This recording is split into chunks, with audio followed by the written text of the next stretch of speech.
Krishna, Hare Hare, Hare Rama, Hare Rama, Rama Rama, Hare Hare, Hare Krishna, Krishna Krishna, Hare Hare, Hare Rama, Rama Rama, Hare Hare, Hare Krishna, Krishna Krishna, Hare Hare, Hare Rama, Rama Rama, Hare Hare, Hare Krishna, Krishna Krishna, Hare Hare, Hare Rama, Rama Rama, Hare Hare, Hare Krishna, Krishna Krishna, Hare Hare, Hare Rama, Rama Rama, Hare Hare, Hare Krishna, Krishna Krishna, Hare Hare, Hare Rama, Rama Rama, Hare Hare, Hare Krishna, Krishna Krishna, Hare Hare, Hare Rama, Rama Rama, Hare Hare, Hare Krishna, Krishna Krishna, Hare Hare, Hare Rama, Rama Rama, Hare Hare, Hare Krishna, Krishna Krishna, Hare Hare, Hare Rama, Rama Rama, Hare Hare, Hare Krishna, Krishna Krishna, Hare Hare, Hare Rama, Rama Rama, Hare Hare.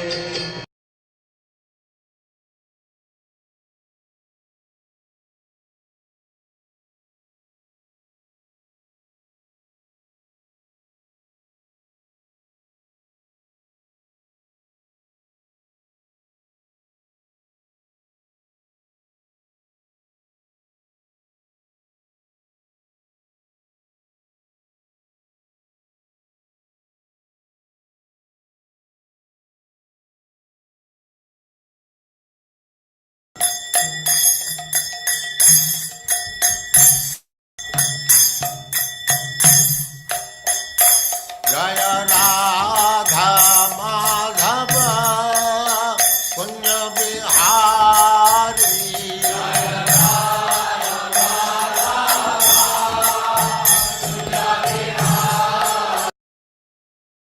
On January 18th, 1989,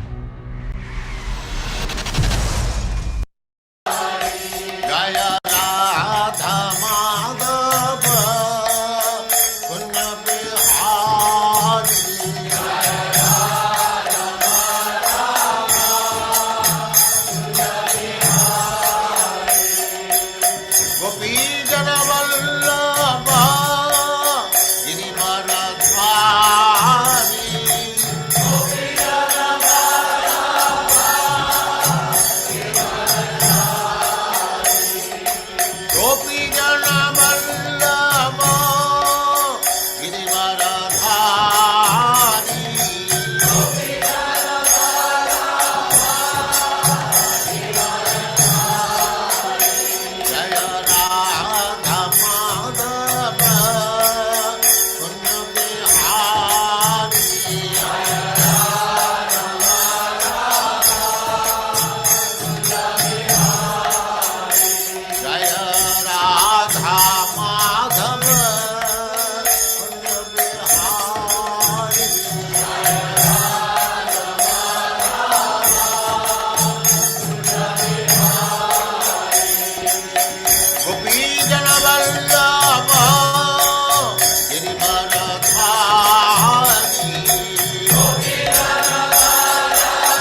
सिद्धांत सरस्वती गोस्वामी प्रभुपाद की जय, अनंत कोटि वैष्णववृंद की जय, नामाचार्य श्री हरिदास ठाकुर की जय। प्रेम से कहो श्री कृष्ण चैतन्य प्रभु नित्यानंद से अद्वैत गदाधर शिवास आदि गौर भक्तवृंद की जय। श्री श्री राधा कृष्ण गो गोपीनाथ श्याम कुंड राधा कुंड गिरिवर्धन की जय, वृंदावन धाम की जय, नवद्वीप धाम की जय, स्वामी तो भक्तवृंद की जय, गंगा माई की जय, जमुना माई की जय, तुलसी देवी की जय, भक्ति देवी की जय, स्वामी तो भक्तवृंद की जय। All glories to the assembled Lord. All glories to the assembled Lord. Thank you very much.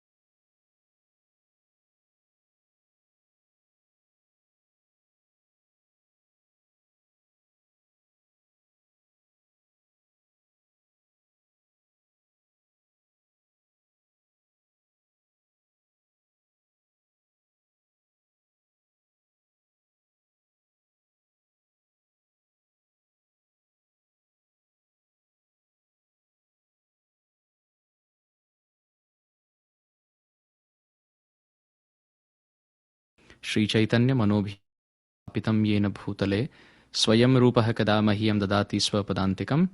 नमो विष्णुपादाय कृष्णप्रेष्ठाय भूतले श्रीमते भक्तिवेदांत स्वामिनिति नामिने। नमस्ते सरस्वते देवे गौरवाणी प्रचारिणे निर्विशेष शून्यवादी पाश्चात्य देशतारिणे। श्री कृष्ण चैतन्य प्रभु नित्यानंद श्री अद्वैत गदाधर श्रीवासादि गौर भक्तवृंद। हरे कृष्ण कृष्ण कृष्ण हरे हरे, हरे Ram Ram Ram Hare Hare.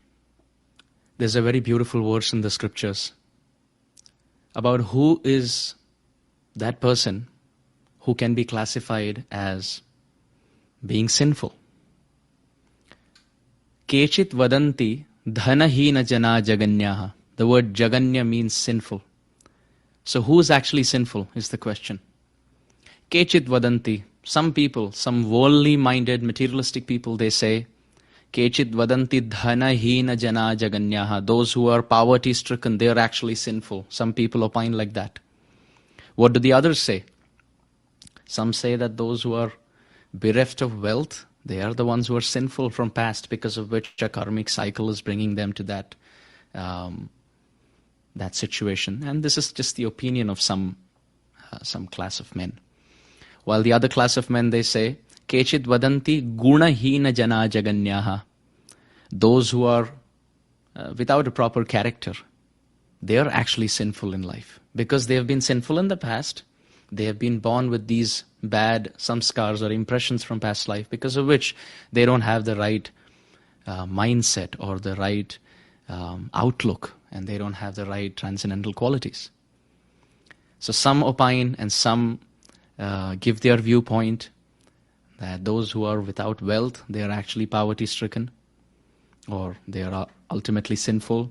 And some opine that those who have bad character, they are actually sinful. Kechit vadanti dhanahina janaha jaganyaha, kechit vadanti gunahina jana jaganyaha. But what does Vyasadeva, the knower, the compiler of all the Vedas, what does he opine? What is his conclusion? Vyaso vadati akhila veda purana vidnyo. After studying all the Vedas and compiling the Srimad Bhagavatam, what is the conclusion of Vyasadeva?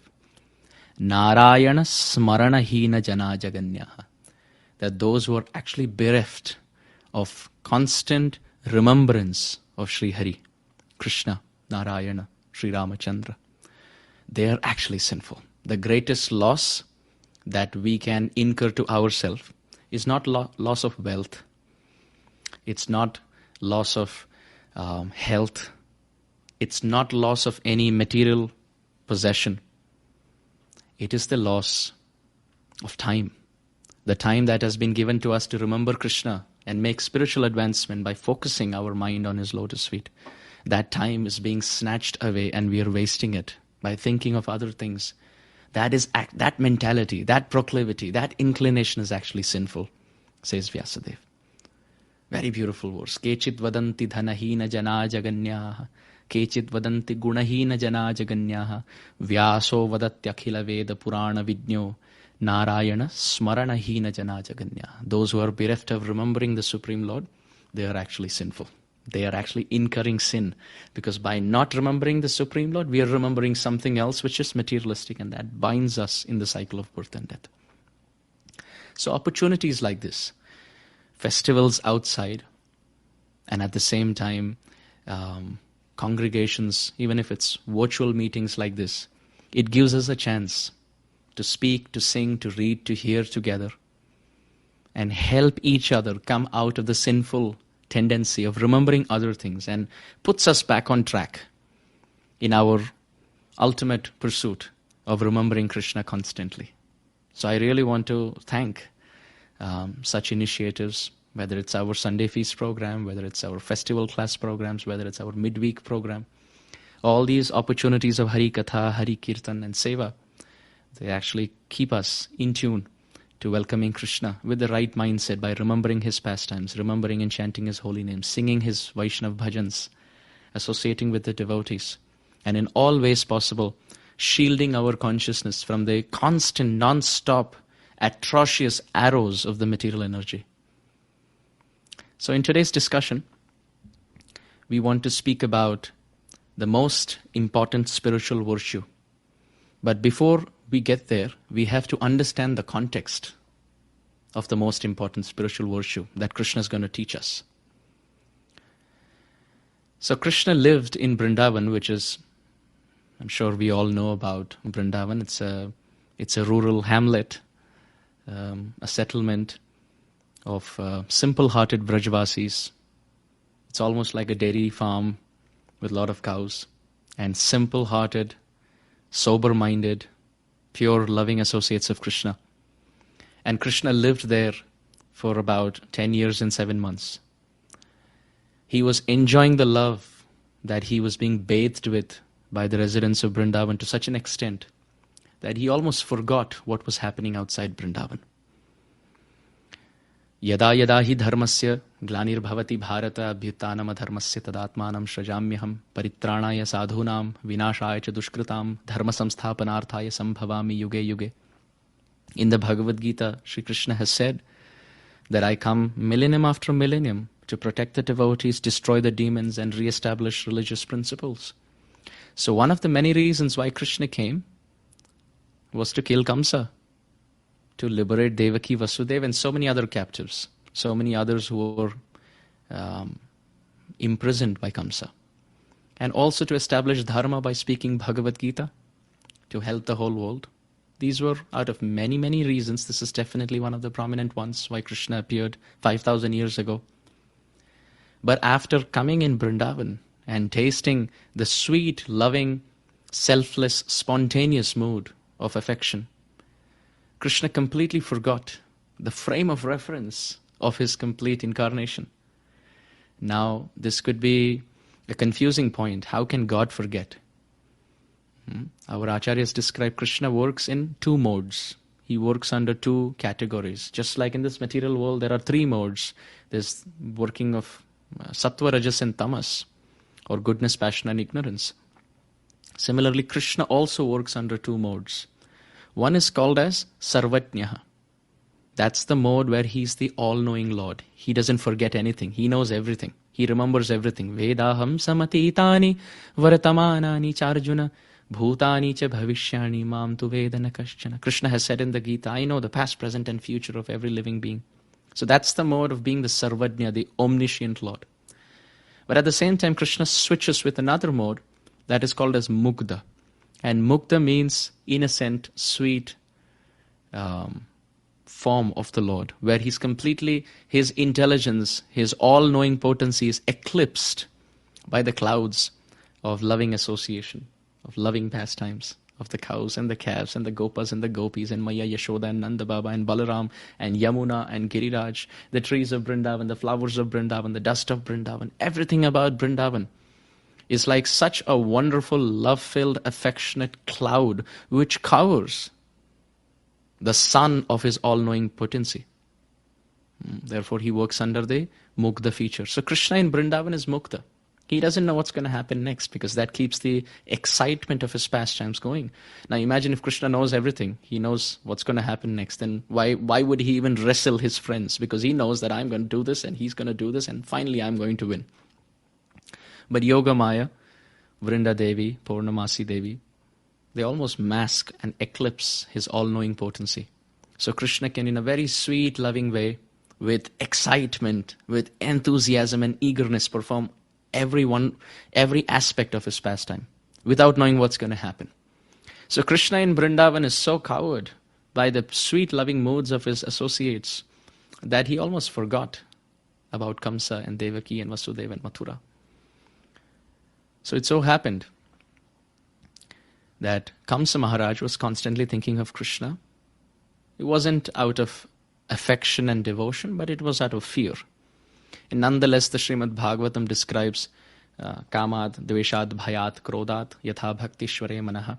Whether we think of Krishna in affection, or whether we think in fear or envy, conjugal mood or friendship, Krishna is lovingly conquered. But however, the condition is one has to constantly think. We have examples like Shishupal, who constantly thought of Krishna in envy. And he got liberated. Kamsa constantly thought in fear, but he got liberated.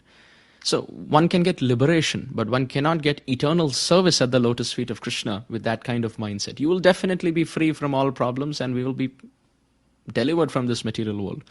But anukulyena Krishna anushilanam. If we want seva at the lotus feet of Krishna, it must be favorable. It must be out of devotion. So nonetheless, Kamsa was constantly thinking of Krishna and he sent Keshi. Because he told Keshi that there's a prophecy of my death in the hands of Krishna. And you go and kill him. And Keshi asked, how do I recognize him? Kamsa said, it's very simple. It's that person who's most beautiful in Brindavan and who has a peacock feather and he plays a flute and he holds on a yellow dhoti. And it so happened that day that Krishna's best friend Madhumangal, he told Krishna that everyone respects you more than me. I'm a Brahmana and you're a Vaishya. They should be respecting me more than you, but they seem to worship and respect you more than they worship and respect me. And as a result, they give you more laddus than they give me. So I think the secret is all about the yellow dhoti and the peacock feather and the flute. Why don't you lend that to me for a day? Why don't you give it to me for a day? And I'll walk around in Brindavan getting everyone's love. Krishna said, sure. Madhumangal wore the yellow dhoti with a peacock feather and a flute. And that, unfortunately, that was the day when Keshi came to Brindavan. And Keshi thought that was Krishna. He started running behind Madhumangal because it perfectly fit the recognition or the recognition criteria given by Kamsa Maharaj. So then Madhumangal helplessly ran behind Krishna, and Krishna protected Madhumangal and killed Keshi. Keshi was the horse demon, and he came in the morning, and soon after that it is described that Narada Muni came to Brindavan, and in the Bhagavatam and in the Krishna book we can see Srila Prabhupada explaining that Narada Muni, he said that, "O Krishna, you have appeared in this world to destroy the demons and establish the religious principles." So it seems as if Narada Muni is actually glorifying Krishna. But Narada Muni and Krishna, by this point when Narada Muni is meeting, Narada Muni and Krishna both kind of know each other's relationship. So that it's almost redundant to tell Krishna why he has come. Because when Krishna is in Brindavan, he forgets. But when he meets an associate from outside Brindavan, ye yathamam prapadyante, he looks into their eye and he can reciprocate to their bhav. So Narad Muni is coming from outside, from Mathura, and in his eyes he's filled with concern for what's happening in Mathura. So when he says this verse in the Bhagavatam, oftentimes it seems as if he's glorifying Krishna, but actually he's reminding Krishna, please remember, please try to introspect and ponder. Please try to contemplate what was the purpose of your advent.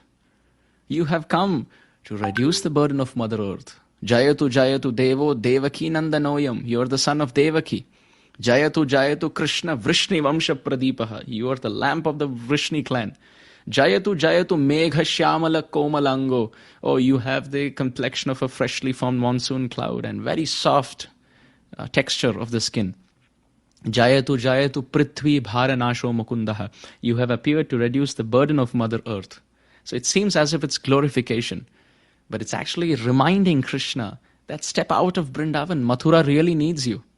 You have come here to free Devaki and Vasudeva. You have come here to knock the teeth off the mouth of Kamsa Maharaj. Please understand and stand up to your potential, Krishna.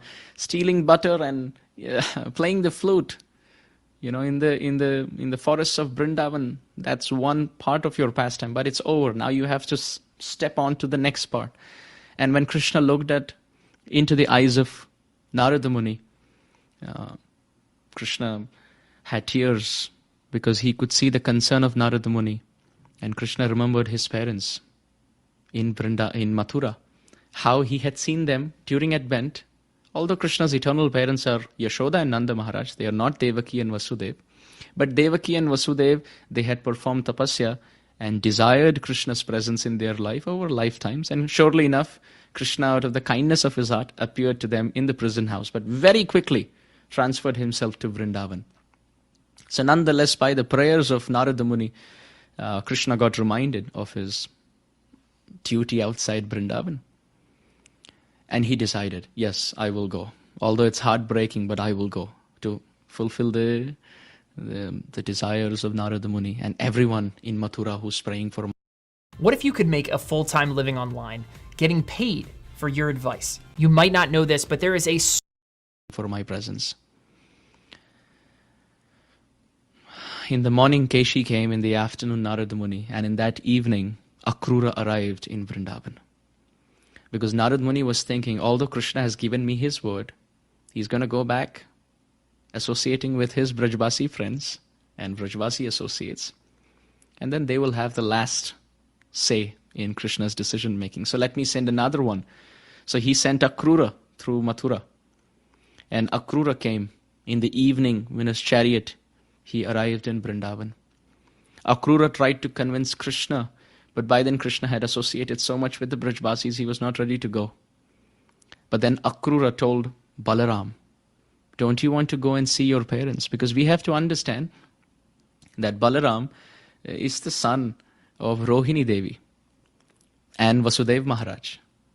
That is Balaram's connection to his parents. Balaram is the son of Rohini Maiya and Vasudeva. Vasudeva is the father, and Rohini Maiya is the, of course, Devaki is the wife, first wife of Vasudeva, but Rohini is the second wife, and Balaram is the son of Vasudeva and Rohini. So Akrura started telling Balaram that don't you want to free your parent? Your father is in the prison, and Devaki is also like your mother. You convince Krishna. And Balaram said, yes, I want to see my father. Because Balaram grew up with Rohini Maiya in Brindavan and with Nanda Baba and Yashodarani. But Krishna grew up with Nanda and Yashoda, who are his eternal parents. So Balaram felt like going and seeing his father, and he told Krishna. And Krishna agreed. Krishna told all his Brajbasi friends and his parents that I need to go with Balaram. Balaram has to see his parents and I need to go. And it's not just a matter of one day. I can't just leave him there. I have to be with him and spend some time, because I can't just take Balaram and he sees his father Vasudeva Maharaj and I can't just bring him back. So I have to be with him. So I'll go and I'll be back in a few days.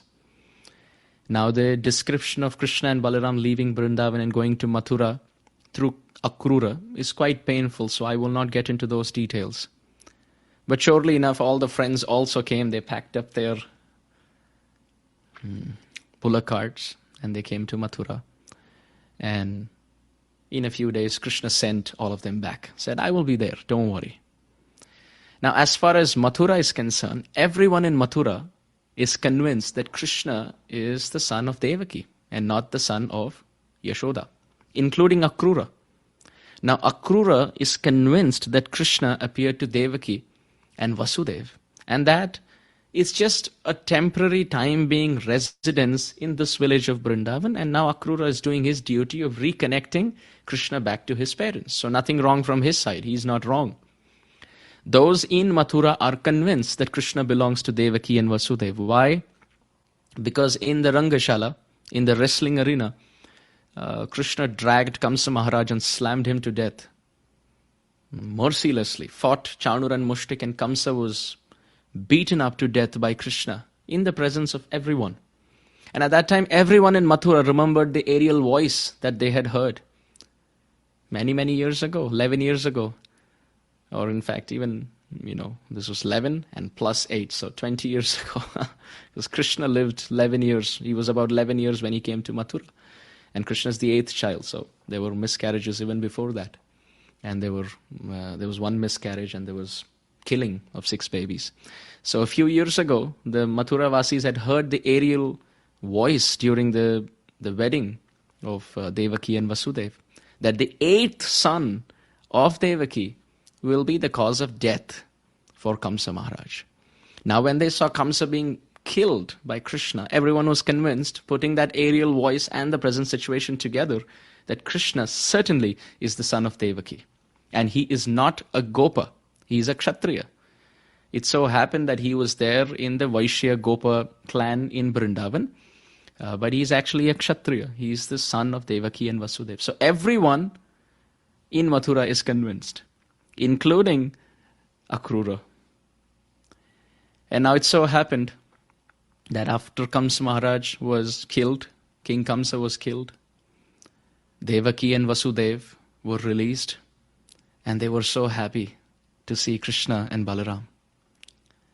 Mother Devaki and Vasudeva, they embraced the 2 boys.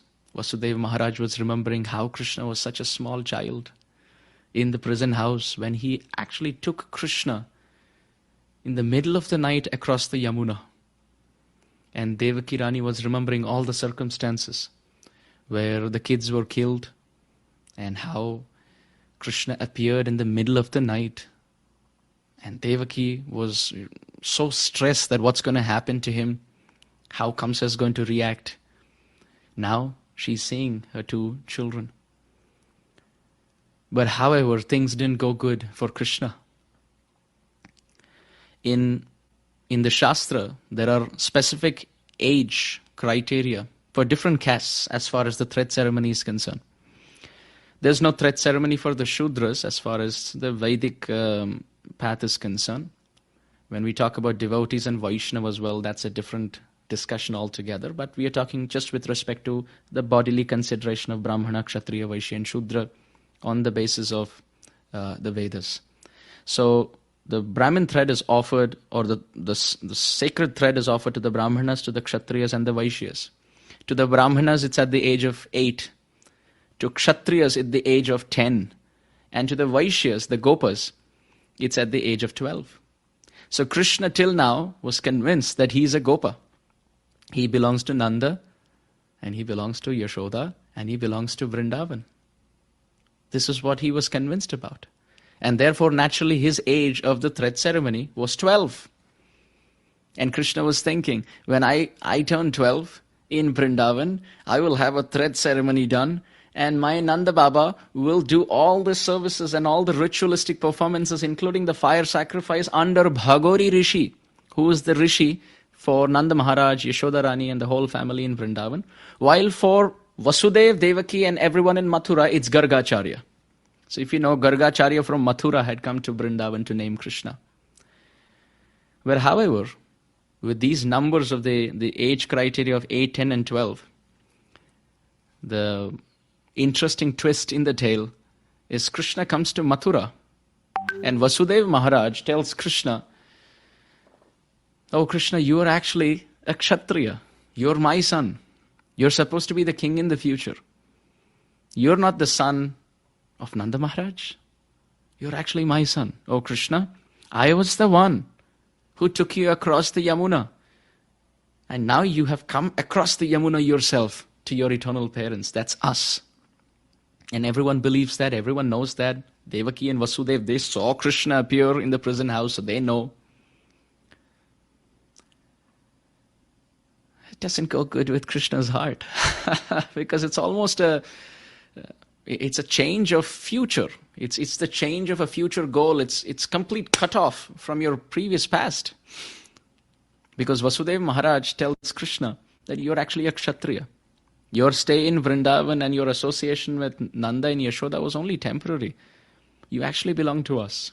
So your thread ceremony won't be at 12 according to the Vaishyas. It is actually supposed to be at 10 according to the Kshatriyas. And you're already past 10. So now I want you to have a thread ceremony done. Not just you and Balaram, both my sons. Vasudeva Maharaj is the father. So he's saying, both my sons, I want you to have your thread ceremony because both of you are Kshatriyas.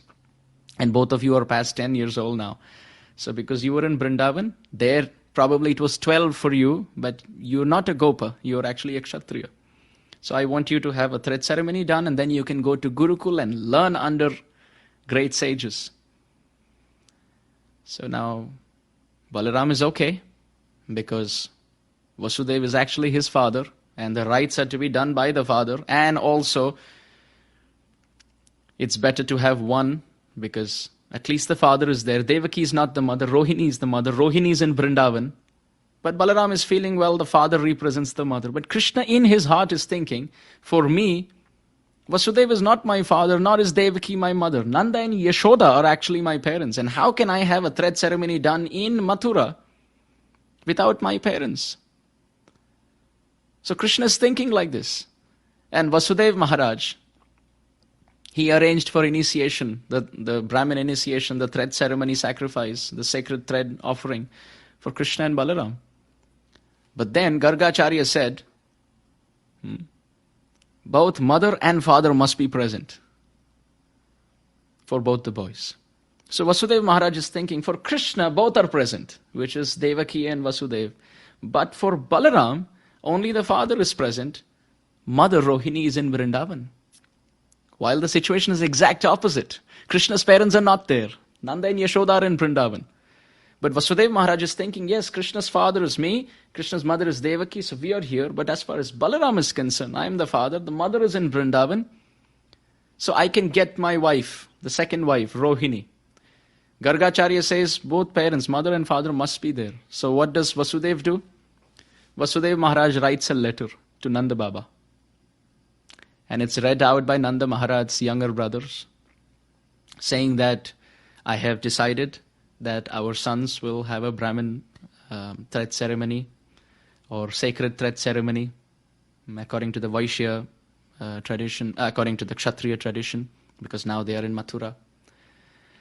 And I would request if Rohini Devi can leave Brindavan and come with us to join us for the event in Mathura. Vasudev Maharaj is not calling Nanda and Yashoda because he's convinced they are not the parents. How much Krishna is going through in his heart. It's a tug of war of emotions of so many people thinking so many things. And what about Krishna's thoughts? What about Krishna's heart? So they read this letter. But then the question could be there, why is Rohini Devi in Vraja if her husband is in Mathura? Well, the logical reason is Rohini was pregnant with Balaram. So therefore, she had to be protected for Kamsa in Mathura. So she was kept under the care and affection of Yashodarani in Brindavan. But now that Kamsa is gone, it's high time Rohini can reunite with her husband, Vasudev, in Mathura and preside over this whole sacred thread ceremony. So in the letter, Vasudev Maharaj writes that I would like my wife, Rohini, to come back to Mathura and be with our sons, Krishna and Balaram. As everyone in Brindavan hears this news, by the reading of the letter, their heart broken. The mirror of their heart is broken into millions and millions of pieces. And each of those pieces sharp. And what is it broken by? It's broken by the stone. And what is the stone? The words of Vasudev Maharaj. It's like a stone which is breaking the mirror of the hearts of the Brajbasis into millions and millions of small pieces. That first they took Krishna and Balaram away. And now they're taking Rohini Maya away. Mother Rohini away. So everyone's heartbroken. And the one who's most heartbroken is Rohini Devi herself, that she has to leave Yashoda after so many years of separation. Separation from her husband. And she's been with Yashoda for so many years, and now she has to separate after that union. Rohini Devi in her heart has an emotional tug of war. I can't disobey my husband Vasudev. I cannot be for the thread ceremony. But at the same time, how can I leave Yashoda? Yashoda also lost her son to Mathura. As I lost my Balaram to Mathura, Yashoda lost her Krishna to Mathura. And now I get to be united with my son, but Yashoda doesn't get to be with her son. So Rohini Devi is thinking, how can I obey my husband and preside over that sacred thread ceremony and also leave Yashodarani? She was almost praying to Brahmaji, can you just make a carbon copy of myself, another copy of my own body, and send it to Mathura so that I can still remain in Brindavan with Yashodarani while my duplicate copy can do the needful, preside over the different duties in Mathura. She comes to Yashodarani, and Yashodarani embraces Rohini Devi. Yashodarani has a very big heart. You can imagine the mother of the Supreme Lord, who Krishna has the biggest heart, and his mother. So you can imagine Mother Yashoda's loving heart. So Yashodarani tells Rohini Devi, you are my second body. There's no difference between you and me. Please go. You should go. Instead of both of us being here away from our children, if one of us can go, isn't that wonderful? This is the non-envious, magnanimous heart of Mother Yashoda. She tells Rohini Devi, you are actually my second body. Please go. And if you don't go, I will be heartbroken. So if you want to keep me happy, you go on my behalf. You represent all of us. And who says building an online store has to be hard? With Bluehost Website Builder, it's more. And take care of our sons. Rohini Devi agrees. An astrological chart was calculated for the exact time to leave Brindavan to go to Mathura. Mother Yashoda packs up all the lunch boxes and the tiffin boxes to Rohini Devi and tells her, please eat on your way and also give my Krishna and Balaram something that I cooked. And everyone in Brindavan, they bid farewell to Rohini Devi with tears as she leaves Brindavan to go to Mathura to preside over the thread ceremony along with Vasudev Maharaj and Devaki Rani. Everyone in Brindavan cries in separation from Mother Rohini. Mother Rohini travels from Brindavan to Mathura, and as soon as she comes to Mathura, Krishna and Balaram, they offer obeisances at the lotus feet. They touch the lotus feet of Rohini Maiya and they offer obeisances. Balaram is so happy. He touches the lotus feet of his mother. He embraces his mother because she is his mother. But what about Krishna? Yes, Krishna loves Rohini Maiya. There's no doubt about it. But that's second to Mother Yashoda. So when Krishna offers obeisances and he touches the lotus feet of Rohini Devi, he's touching the lotus feet of Rohini Devi. But in his mind, he's actually touching the lotus feet of Mother Yashoda. When he embraces Rohini Devi, he feels the embrace of his mother, Mother Yashoda. Balaram is remembering his mother as she is, and Krishna is remembering his mother through the embrace, through the words, through the eyes, through the loving touches of Mother Rohini. He's actually feeling in his heart the absence of his mother, Yashoda. Devaki and Vasudev come to welcome Rohini Devi. And Vasudev is convinced, yes, Rohini and Devaki are my wives and Krishna and Balaram are my sons. Complete family. What a tug of war with emotions on the proprietorship of Krishna. Not easy. Not easy at all. So they come. Rohini Devi is welcomed by Vasudeva and Devaki. And at that time, Rohini Maiya looks at them and looks at Krishna and Balaram and starts talking about Brindavan to Krishna and Balaram to comfort them. And this goes on for quite some time. Even in this world, we see sometimes when, let's say, we meet different kinds of people in one assembly, and one kind of, let's say, culturally compatible friends, they are talking in a certain language or they are talking with jargons that only they can understand. So others feel left out in that assembly. And that is what was happening with Mother Devaki. Rohini Devi was looking at Krishna and Balaram and speaking about Vrindavan, and Devaki Rani couldn't relate to anything.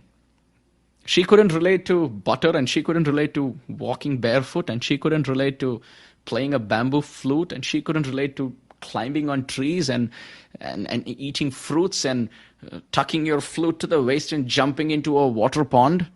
Why would a king do that? Right? Why would a prince do all these things? And walking with cows? Where's the umbrella? Where are the servants? Where's the fanning? Where's the royal entourage? Devaki Rani couldn't relate to any of this. So she felt a little uncomfortable also in her heart that after a long time I've got my sons back. By speaking about that dairy farm Brindavan, it's possible that the two sons may run back to the place where we got them from after such a long time. So Devaki Rani was very uncomfortable. And immediately Rohini Devi understood. You see, this is culture. So much can be understood without saying a word. Just by looking at the expression and the emotions and the eye movements, so much can be understood. Vasudeva was very happy that he was being the father and he was getting the chance to have Krishna and Balaram get initiated by Gargacharya in Mathura. And here all the mothers are talking. Balaram is very happy. He is missing Brindavan, but he's happy that his mother is here.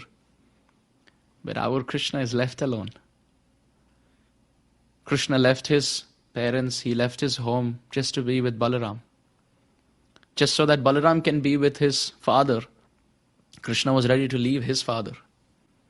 This is how much affection Krishna has for Baladev Prabhu, Balaram. So now here is the day of the initiation of the thread ceremony.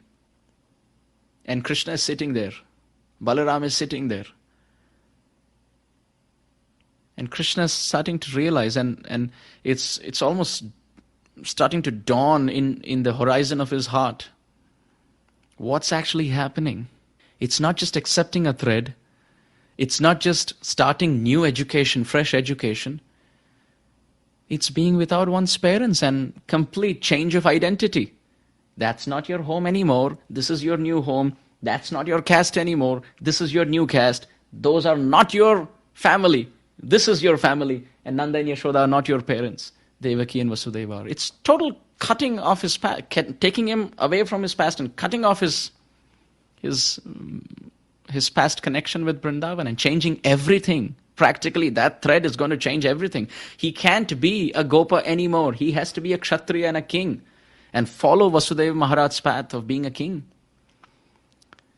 And most importantly, when Krishna is looking at Vasudeva Maharaj, he's remembering Nanda Maharaj, and he's thinking how Nanda Maharaj had spoken to Krishna in Brindavan. Krishna was on the lap of Nanda Baba, and Nanda Baba had told Krishna, when you grow up, that day will come when there will be a thread put around your shoulder. You will be offered a sacred thread. And Krishna as a child was clapping without realizing what's going to happen. And Nanda Baba was telling baby Krishna, on that day I will do this, I will do this, I will do this, and I will take care of you. You will look so beautiful when you take Diksha from Bhagori Rishi in Brindavan. And Krishna now is shedding tears, thinking all of that pleasure has been snatched away from Nanda Baba. Krishna wrote a secret letter to Nanda Maharaj. And he told him that, oh dear father, I know there was a letter that came from Vasudeva Maharaj about the thread ceremony of your Krishna and Balaram. But I want to tell you something. I am not changing anything. I am your son. I am not anybody's son. I don't belong to any place except Brindavan. I am not a Kshatriya. I am actually a Gopa. But here, I am doing this out of respect. So my request is, on the same day that I am having my thread ceremony done here, you please, O Nanda Baba, arrange for thread ceremony for all the boys in Brindavan on the same day. Through Bhagori Rishi there, as I am taking my thread ceremonies, vows here through Gargacharya and Mathura, you please arrange for Sridham, Sudam, Subal, and all of my friends with whom I grew up. Let them have the thread ceremony through Bhagori Rishi. And when Gargacharya will tell me to take vows, I will reply to Bhagori Rishi. So it's almost like all the boys in the Gopa clan in Brindavan are getting their thread, but it's just that Krishna is in Mathura and Gargacharya is doing it on behalf of Bhagori Rishi. But Bhagori Rishi is my guru, Brindavan is my home, all my friends, we are all Gopas. Krishna wrote in the letter, I am not changing anything. Please do this for me. When I take my vows, please arrange it for all my friends too. And in this way, I am not changing my caste. I am not changing my parents. I am not changing anything. I am still your Krishna.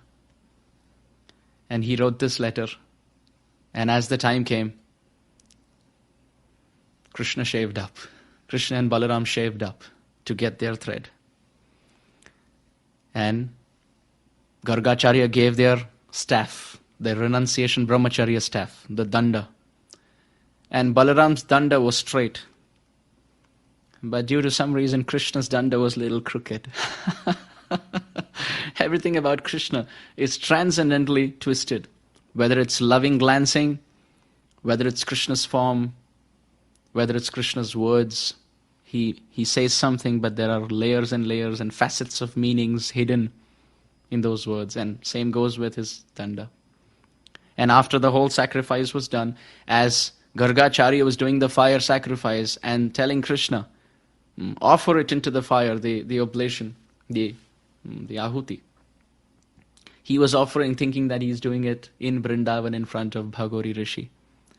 He was taking the vows as Gargacharya was asking questions, but Krishna was answering as if he was answering to Bhagori Rishi, battling emotions with every single thing in his heart. And it's so interesting, the level of sacrifice that the Supreme Lord can go through. How much he can sacrifice, his own personal pleasure, his own home, his parents, his comfort. He steps out of his comfort only to kill Kamsa. And when Kamsa was alive, everyone who was imprisoned was wanting to go home. Now that Kamsa is killed, everyone who was a prisoner could go home, except one, that is Krishna, who was the cause of everyone's liberation. He can go home. And at the end of this ceremony, Gargacharya told Krishna and Balaram, now you should display your cloth, your begging cloth, and you should beg for alms. First from your mother, and then from everyone else. So Balaram went to Rohini Maiya and said, Bhavati Bhikshan Dehi, please give me some alms. And Krishna is having tears. Vasudev Maharaj asked Krishna, is everything okay? Krishna said, yes. So why are you crying? Oh, it's just because of the fire. It's the smoke coming from the fire that's bringing in tears. But Krishna is thinking, where do I go now to get and beg alms from my mother? Where is my mother? I can't see Maya Yashoda here. While Devaki Rani is just standing next to Krishna. Krishna is remembering his conversations with Mother Yashoda. Mother Yashoda had told Krishna, when Krishna was a child, that Krishna, when you get your Brahmin thread, and when you come to me for alms, and when you show me your little cloth and beg for alms, I will fill, Maya Yashoda had told Krishna in his childhood, I will fill your cloth with the most priceless, invaluable jewels from our treasure box. And she embraced Krishna. When that day comes, when you ask me, I will give all that I have to you. Krishna is remembering all that, and tears are coming. That where will I go? That opportunity of Mother Yashoda offering alms has been taken away from her. Where will I go and beg? Thinking of this, not being able to please himself, and at the same time he can't displease Devaki Rani. He took his cloth in front of Mother Devaki, and he looked at her, and he said, Bhavati Bhikshan Dehi, oh mother, please fill my cloth with alms. And as he said this, because of the constant struggle of emotions, Krishna fainted unconscious. Because he couldn't do it, and he couldn't not do it. Seeing this, Devaki and Vasudeva were not happy. They were thinking that, I think Krishna is really missing that land of Brindavan. He's missing his guardians, that he's not even able to be comfortable with his own parents. When Krishna is called Devaki Nandan, sometimes people ask this question, if Krishna is not the son of Devaki, then why we call him as Devaki Nandan? Srila Prabhupada actually explains this in the Bhagavatam. Dve namni, Srila Prabhupada quotes, Dve namni Nanda Bharyaya Yashoda Devaki Ticha, from the Puranas, saying that Mother Yashoda has many, many names. Many names. And one name is Yashoda, but another prominent name is Devaki. If Krishna has thousands and thousands of names, and Radharani has thousands and thousands of names, and Vishnu can have thousands and thousands of names, so why not the mother of Krishna, Mother Yashoda, having thousands and thousands of names? And of which the most prominent is Mother Yashoda, the name Yashoda. But after that, she's also popularly called as Devaki. Not to be confused with Devaki Rani of Mathura. Mother Yashoda is also called Devaki. So when we call Devaki Nandan, Krishna as the son of Devaki, from the Gaudiya Vaishnava perspective, that means that Krishna is the son of Devaki, meaning another name for Yashoda. Srila Vishwanath Chakravarti Thakur, in his commentary to the Bhagavatam, has written, Srila Chakravarti Pad in a Sarartha Darshini Tika, he writes that I am not a snake, he says. What does that mean? You see the tongue of a snake? It's one tongue, but it's bifurcated at the end into two parts. So Vishwanath Chakravarti Thakur says, so I am not a snake.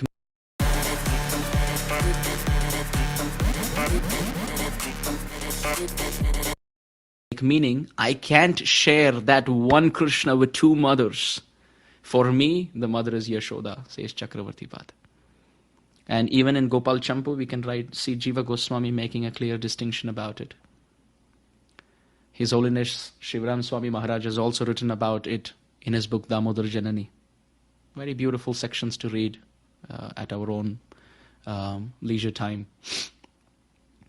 So Devaki and Vasudeva think now, before Krishna runs away back to Brindavan, we have to do something. So they think that after his thread ceremony is done, we should offer him to a Vaishnav. And that Vaishnav should be very capable, offer him to a teacher, please forgive me. We should offer him to a teacher who can teach him nicely, Shastra, in whose Gurukul Krishna and Balaram can learn. And then they will forget Brindavan. They will get into their studious, scholastic part of their life of education, and they will forget everything. This was the plan of Devaki and Vasudeva, to protect their sons out of paternal love and maternal love. Krishna and Balaram are discussing with each other, whom should we learn from? Whom should we learn from? So one proposed, why not we learn from Narada Muni? So the other said, between Krishna and Balaram, the other one said, no going to any Vaishnav Guru. Because Vaishnavas, they can understand us. They can recognize that you are Balaram and I am Krishna. No going to any Vaishnav. And also, instead of teaching us, they will fall at our feet, recognize us and say, you are our Guru, Krishna Vande Jagat Guru, and we want to learn from you. So instead of going to a Vaishnav, let's go to a Shaivate. Let's go to a worshipper of Lord Shiva. Because he's so absorbed in worshipping Lord Shiva, he may or may not recognize us. And naturally, out of the ease of his heart, we will have a nice teacher-student relationship, and we can learn and he can teach us. So of all the Shaivate gurus, they remembered Sandipani Muni. This is how Krishna and Balaram end up in the ashram of Sandipani Muni, because he's not a Vaishnav, he's a Shaivate, he's a follower of Lord Shiva. And Krishna and Balaram wanted a teacher who can help them without any mood of reverence. Sandipani Muni had learned from Prabhakshetra and now had his ashram in Avanti, which was far away from Brindavan as far as foot is concerned, and from Mathura as far as foot is concerned, walking by foot. So Krishna and Balaram thought to themselves, we should go far away from Mathura. And at the same time, we should not let the Brajbasis know we are far away. Too many things happening here. Krishna and Balaram are talking to each other. That Devaki, in fact, Krishna's thinking this in his mind. Please forgive me. Krishna's thinking in his mind. Devaki and Vasudeva, they are very protective of me. And I have to get out of this place. Because if I stay here longer, it's possible, out of familiarity, I may be more inclined towards Mathura and forget Brindavan. So I want to go very far away from Mathura. Yet at the same time, if the Brajbasis get to know that I have gone very far away from Mathura, then they will not be happy. So I have to do something. Krishna and Balaram, together, we have to do something by which we are far away from Mathura, remembering Vrindavan, but not letting the Brajbasis know that we are remembering Vrindavan. We should not let them feel that we are in great pain, because if they get to know that we are in pain, they will also feel pain. They should not know that we have gone far away. They should still think we are in Mathura. So what did they do? What did Krishna and Balaram do? Balaram used to get bursts of remembrance of Braj, because he used to remember his friends, his cows, Giriraj, Govardhan. He used to also remember Maya Yashoda. And in those times, Krishna used to have company. Krishna and Balaram are now brahmacharis. They are having a cloth under their belt, a tiger skin cloth. And they're having a staff with a begging bowl, shaved up. They're thinking now what to do next. So Krishna and Balaram, on the pretext of performing Purascharan. Purascharya means in seclusion chanting a mantra 1,000,000 times, so that you develop a firm relationship with a certain mantra and have realization in the heart. So on the pretext of performing Purascharan or Purascharya, Krishna and Balaram, they tell all the Mathura Vasis, so we are going to go in closed doors for a few months, after our Brahmacharya Diksha, to chant the mantra that Gargacharya has given. So don't search for us. And then as Brahmacharis, they sneak out in the middle of the night and they walk on foot from Mathura. They go to Avanti, which is the place of Sandipani Muni. Krishna and Balaram walk through villages. And as they walk through villages, Krishna remembers Brindavan. As they walk through villages, Krishna and Balaram see trees with flowers, they see rivers, they see mountains, they see cows, they see peacocks, they see deer, they see mothers playing with their children. And Krishna and Balaram remember Nanda and Yashoda. And at the same time, the boys are so beautiful as they are walking through different villages going to Avanti.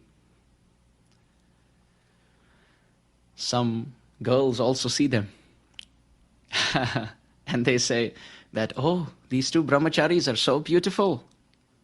After they graduate from their brahmacharya ashram and they enter their grihastha ashram, some girl is going to be very fortunate.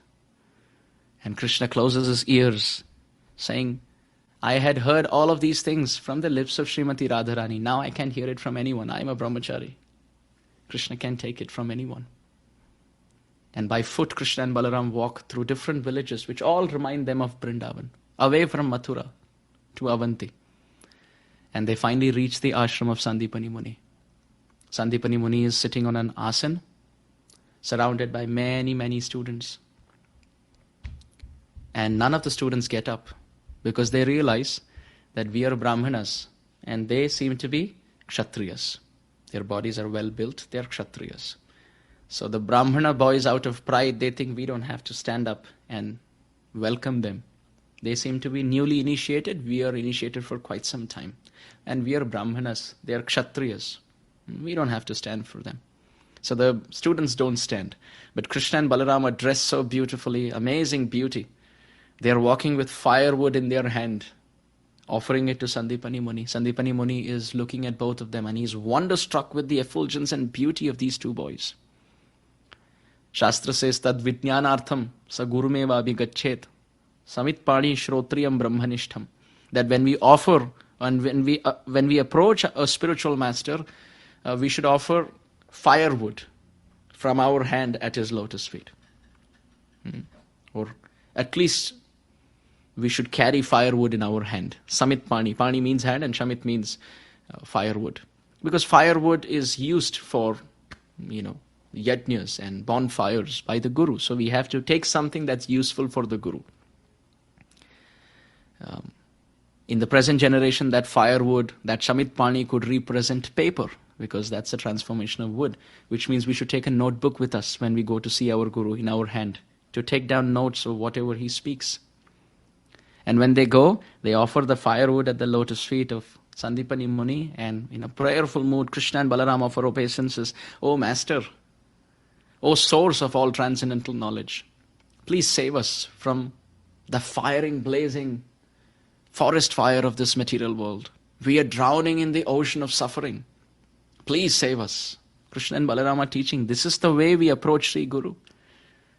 Not like we go to Sri Guru and say, Hi Guruji, what's up? How are you doing? This is not the way of approaching any superior.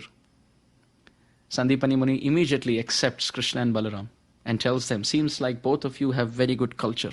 Your parents have taught you very good culture. And again, that's a thunderbolt of remembrance of Brindavan and Nanda and Yashoda in the heart of Krishna. Sandipani Muni tells Krishna and Balaram, I will keep you here. And this time of your life is very crucial, extremely rare. It's meant for education. I will give you all the wonderful education, but for that, you have to be surrendered. Krishna and Balaram, they offer their life. Amid so much happening in Krishna's heart, Krishna has already sacrificed so much. There's nothing more Krishna can sacrifice. He has sacrificed his favorite food, his prasadam from Braj. He has sacrificed his mother, his father. He has sacrificed his friends. He has sacrificed his pastimes. He has sacrificed the Leela Sthalis. He has sacrificed the association of Srimati Radharani, only to do good to the world. And now he's sacrificing his very life at the lotus feet of his teacher, Sandipani Muni. Dear devotees, this is the most important spiritual virtue of ready to sacrifice for the benefit of others. Krishna, as the greatest spiritual master, Krishnam Vande Jagat Gurum, says Adi Shankaracharya, that he is the Guru of the whole world, and Krishna is teaching us to speak Bhagavad Gita to kill all the demons, to save mankind. How much Krishna went through. Even in Brindavan, how many demons he had to face.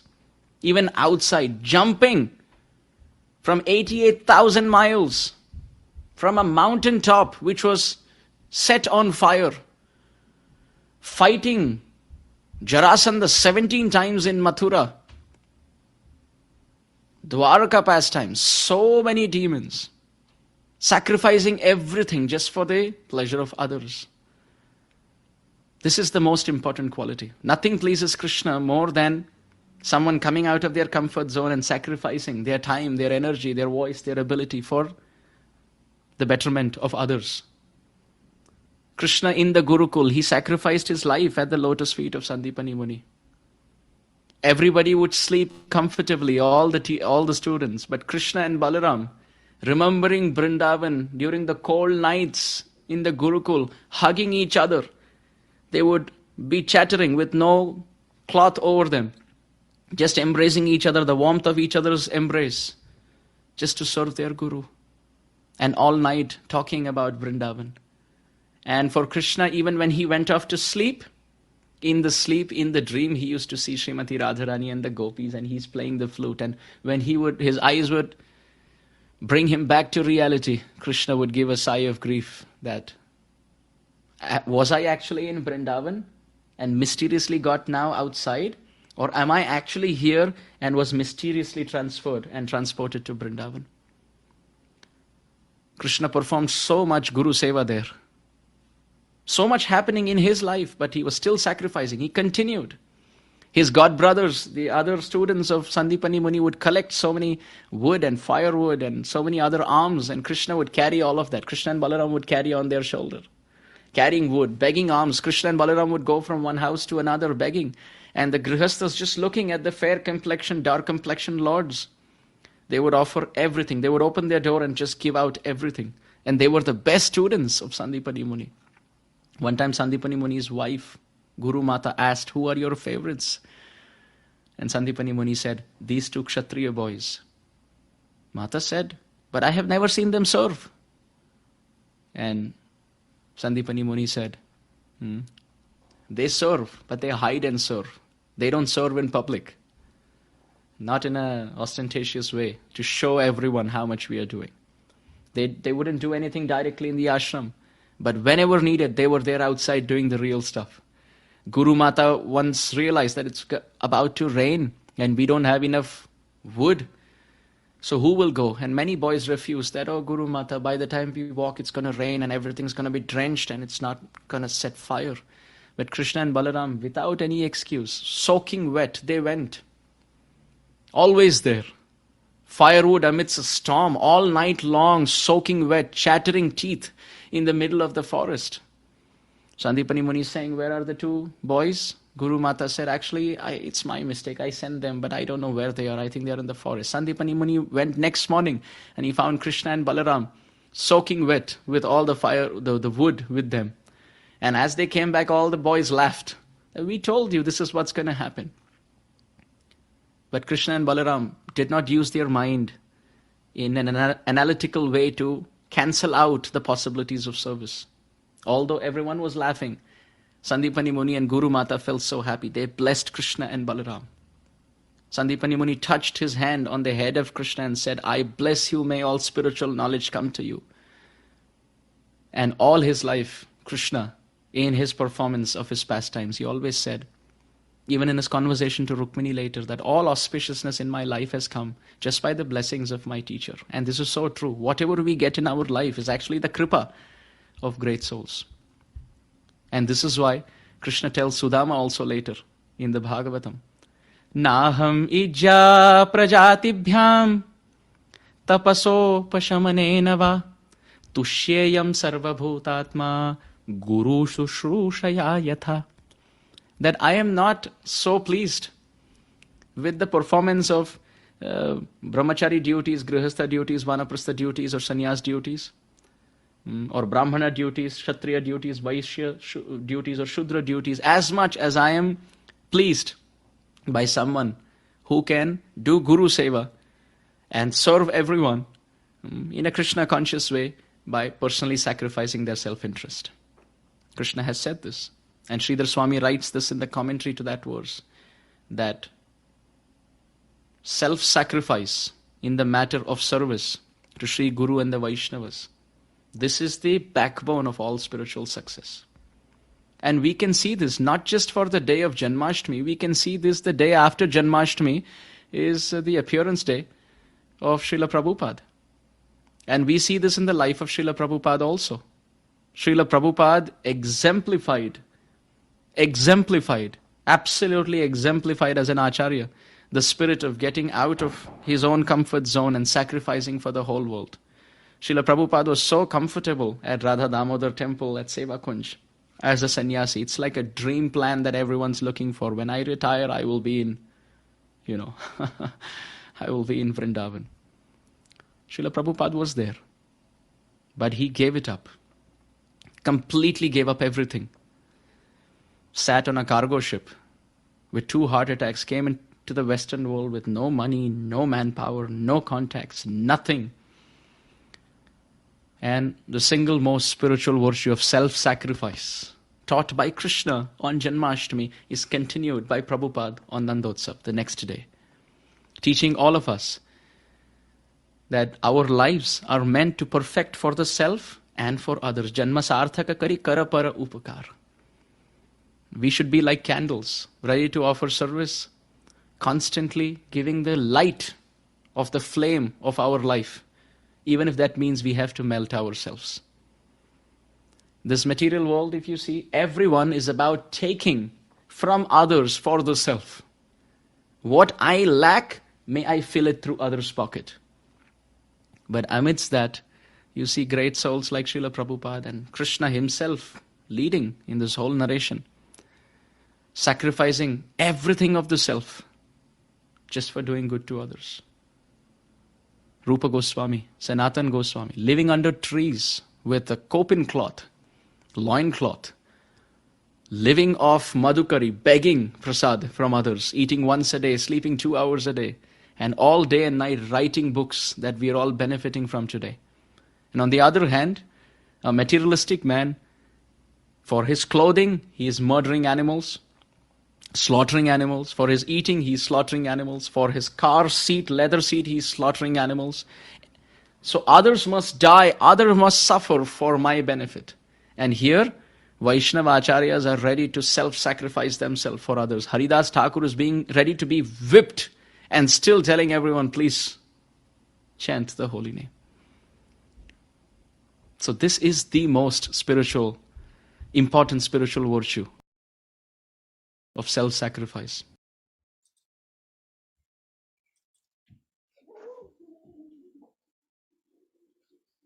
What's a passive income online business that you haven't heard of that allows you to be free? You know about making extra income.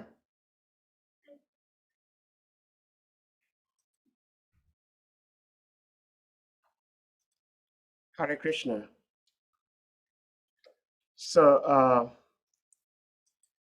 you may all unmute and share your realizations from the class we listened to today.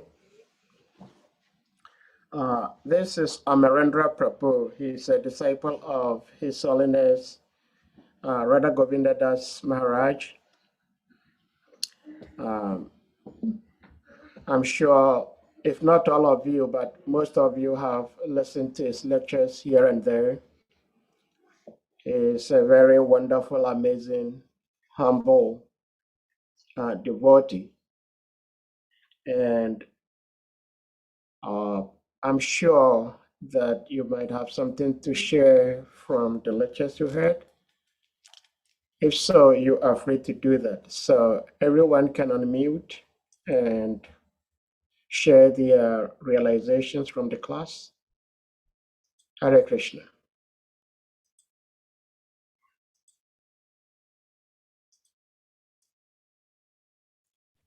Any thoughts, any realizations? Hare Krishna. Hare Krishna. Yes, please go ahead. It's coming. Hello, Hare Krishna, sir. Hare Krishna. Narendra Prabhu's lecture is just a reflection for some of us who are in this part of the world, what we actually are missing in the development of our yatra. I think there's an article that was written recently about the difference. I think it was Chaitanya Charanda wrote that article or something. Yeah, I think it was an article or lecture I even had gave. Why there is a lot of gap in between the Indian devotees and the Western devotees. And the difference is obviously clear in this lecture given by Narendra Prabhu. I've listened to several of his lectures. And it shows how our culture of developing Krishna consciousness is different from that in India. Devotees in India had the opportunity to get trained from the very day of beginning of devotional service in absorbing the culture of learning was there, which was also what the movement started with in West Africa. But somehow or the other, I don't know what happened. At some point in time, we no longer have Bhakta College. We no have that culture of learning. And then you see that an average devotee developing from West Africa cannot even give a class. So many of our God brothers have been practically begged to come and give classes, but they will not, because they don't have they don't know how to present, they don't know what to present. That's the reality. We can try to share out. So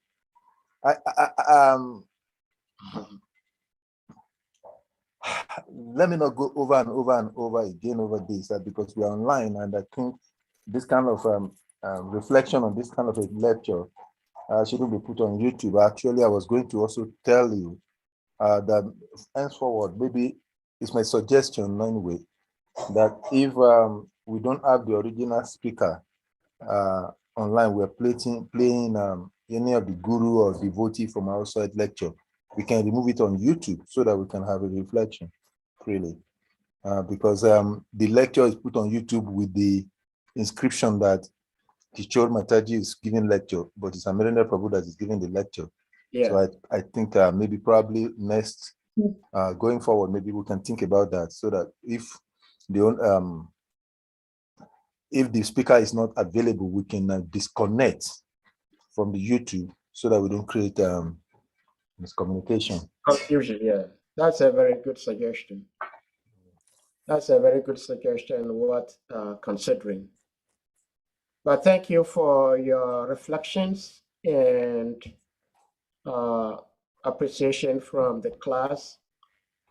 The title of the class actually is the most important virtue of a devotee.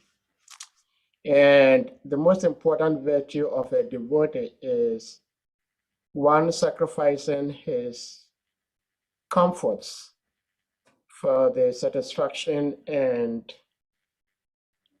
relief of others. And I'm sure, if not all of us, most of us have listened to Rathnat Maharaja's narration about Bhaktitirtha Maharaj, which went on one Sunday class in Chupati for over 5 to 6 hours nonstop. It was almost like narrating the Srimad Bhagavatam. And in that narration, Srila Radhat Maharaj did emphasize about some of the difficulties and inconveniences that Bhaktivedanta Maharaj had to go through in West Africa in particular to help establish Krishna consciousness. So that is part of the examples that the sannyasis, the gurus, and devotees in general have to look up to try to emulate.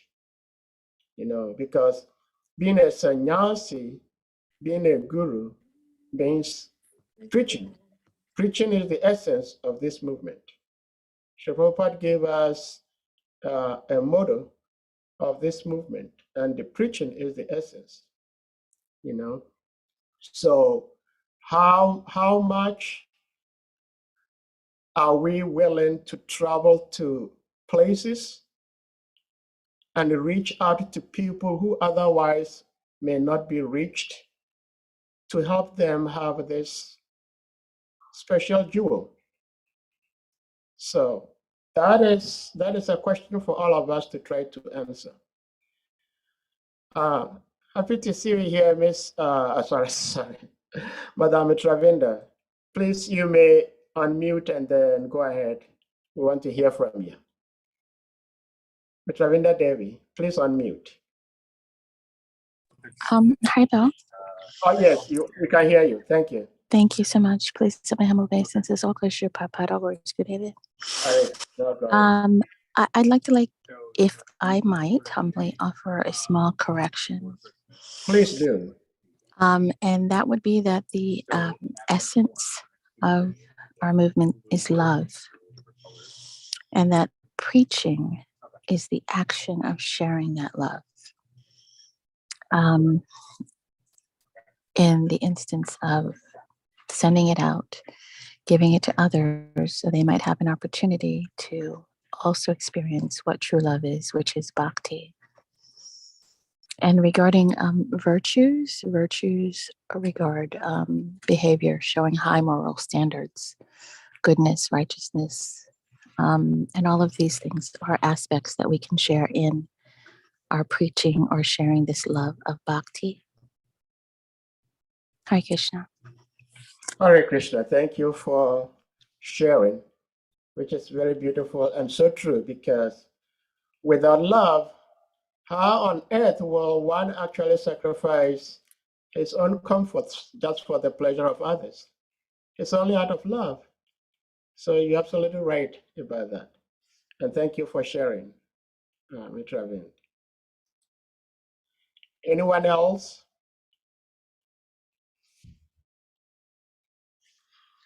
I jotted down lots of points from the class, and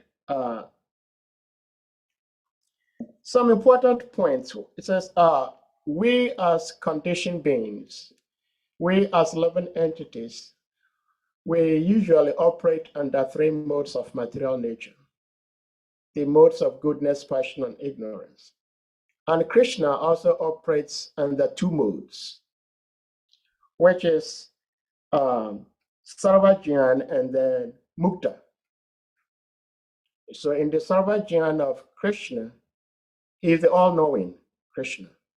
But the Mukta, in other words, Mukta, it's the phase or the mode where Krishna forgets himself.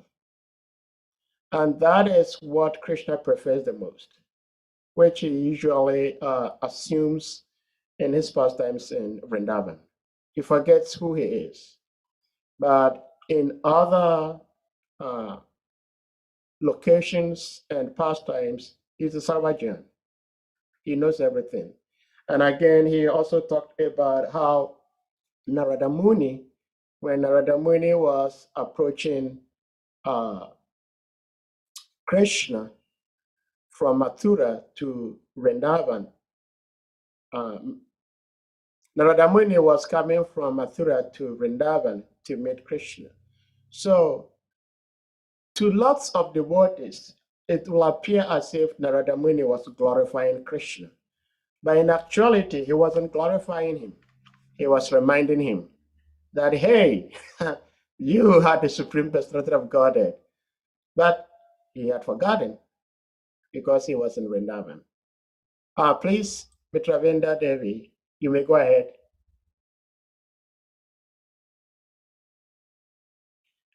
You have something else to say, Mitravinda Devi? Please unmute.